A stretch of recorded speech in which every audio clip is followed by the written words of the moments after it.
Beliau sudah mengatakan hadzi ma'had satu gelak.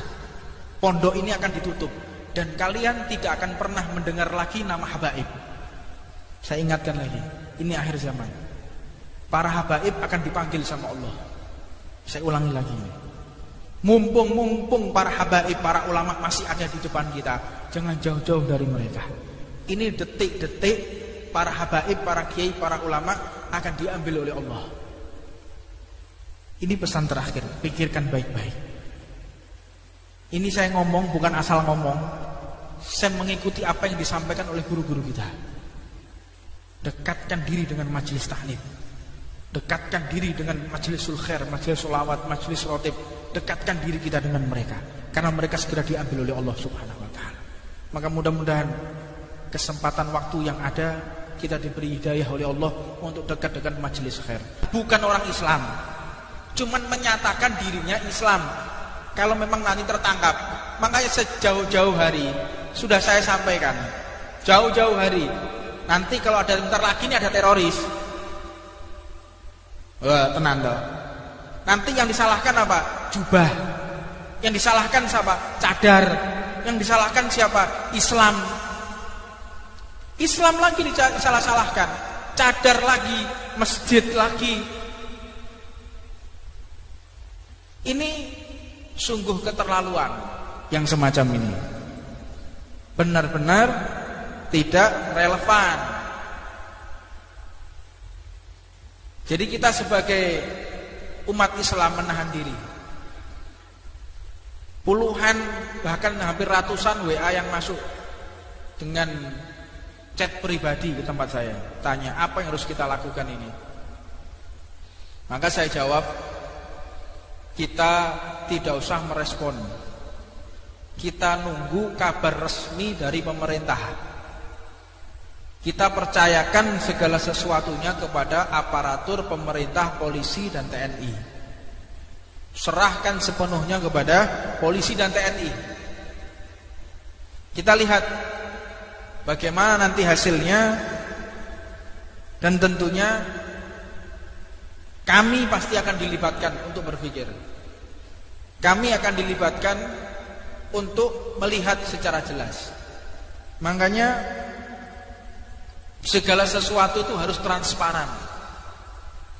Saya sering mengatakan 3 pilar ini, saya tidak tahu ideologi dari mana, saya nggak paham ini 3 pilar ini. Polisi, TNI, dan pejabat pemerintahan. Lah tokoh ulama dikemanakan ini? Tokoh agama dikemanakan? Tokoh agama, saya berbicara di sini bukan harus orang Islam, tidak. Kalau di Papua, libatkan para pendeta. Libatkan mereka ketika di Bali orang-orang Hindu, tokoh-tokoh agama Hindu, libatkan mereka, jangan 3 pilar.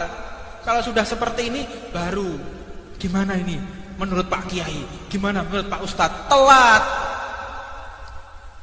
Makanya ideologi ini harus disembuhkan ini. Kalau terus-terusan seperti ini, maka tidak akan mencapai kesuksesan dalam bernegara. Makanya politik kalau sudah mau dipisahkan dengan agama, ya kayak gini nih modelnya.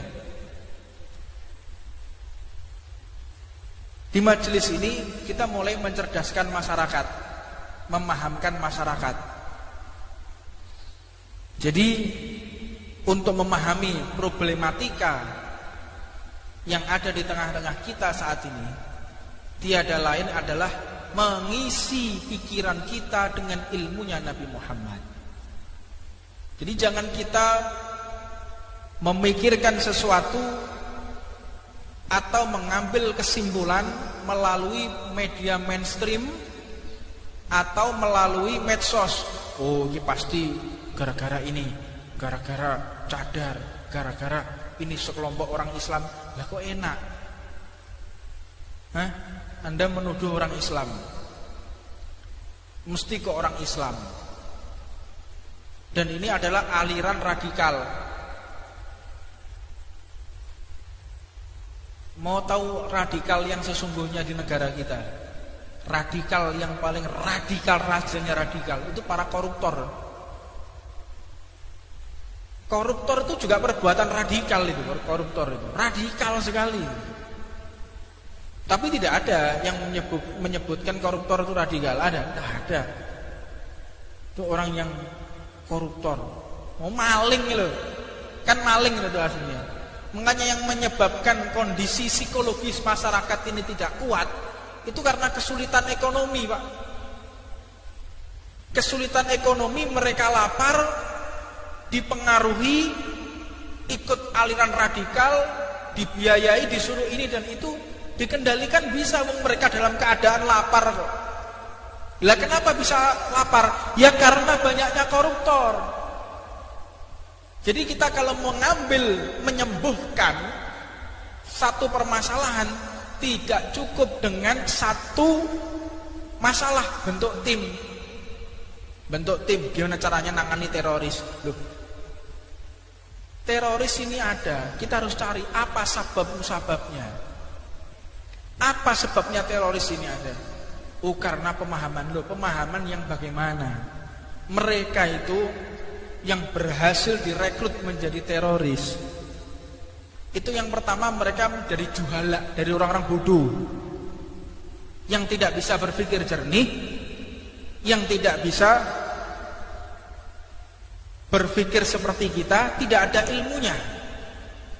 Maka pada akhirnya mereka bisa direkrut, mereka bisa dipengaruhi karena keadaan lapar, dan mereka bisa diprovokasi. Orang yang bisa diprovokasi dan diajak radikal, lihat, tidak ada dari kalangan orang yang berilmu dan tidak ada dari kalangan orang yang kaya. Ono wong duwe motor, punya mobil harga 10 miliar.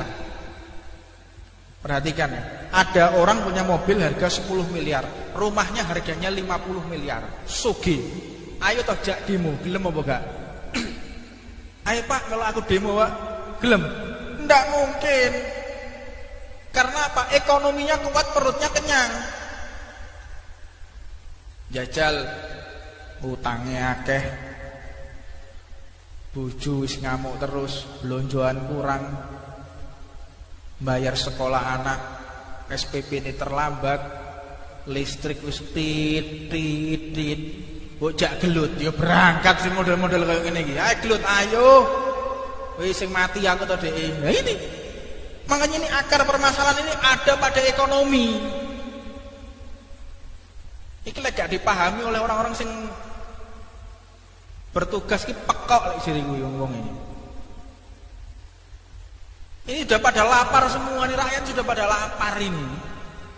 Susahnya nggak tahu mereka. Menderita. Kok bingung teroris, ini segala macam, nggak dipikir.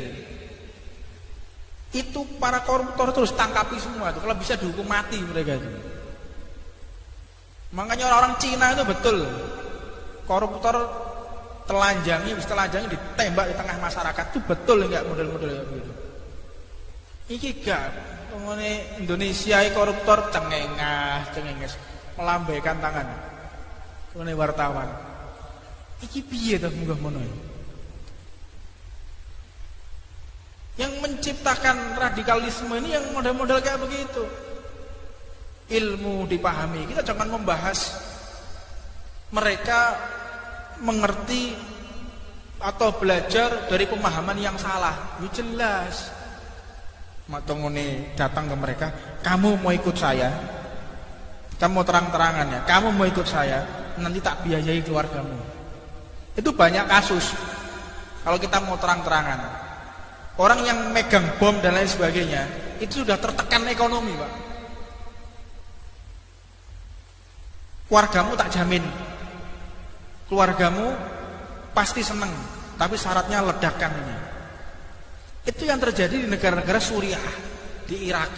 Saya kira di Indonesia kurang lebih seperti itulah. Itu orang-orang yang ekonominya carut-marut, gak ada orang punya usaha mapan, punya perusahaan yang bagus, dia bisa ibadah dengan tenang, terus nggawa bom. Wong gendeng lho gak gelem. Iki lho mercon cekelen. Gelem lho gak? Sampeyan tak opahi 1.000, gelem lho gak? Ndak mungkin tuh, akal sehat mana? Makanya seperti ISIS dan kalangan radikal